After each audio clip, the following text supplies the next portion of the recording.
बघा स्वामी भक्तांनो, आपण किती भाग्यवान आहोत.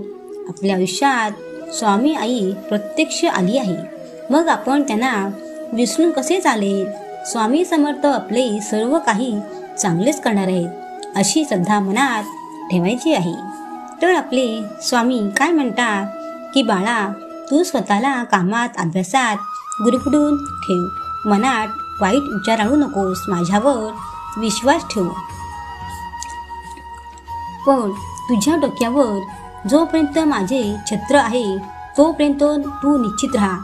आणि शेवटपर्यंत बाळा, स्वतःला तू गरीब का समजतोस. अरे पण तू पैशाने श्रीमंत नसलास म्हणून काय झाले. मनाने तर श्रीमंत आहेस ना.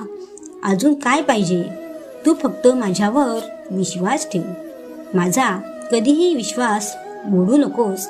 तू फक्त आपले काम करीत जा व मुखाने माझे नाम घेत राहा. मी आहे ना.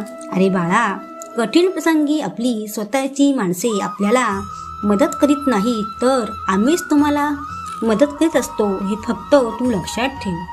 पण तू अजिबात काळजी करू नकोस रे. जास्त विचार करत बसू नकोस. ज्या माणसांना तुझी चेष्टा करायची असेल तर ते करू दे. शिवी वाईट शब्द बोलू दे. तुला काहीच फरक पडणार नाही. शेवटी करता करिता मीच असतो. कोणाचे नशीब कसे कधी उजळेल हे सांगता येत नाही.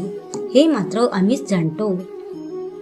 लोक तुला हसू दे, त्यांच्याकडे लक्ष देऊ नकोस. त्यांचे कर्म ते आपोआप भोगतील आणि आपले चांगले पुण्य अधिकच वाढतील. आपण फक्त गप्प बसायची आणि माझे नाम घ्यायचे, विसरायचे नाही. मी आहे ना तुझ्या पाठी. मग तुला भीती कशाला. श्री स्वामी समर्थ.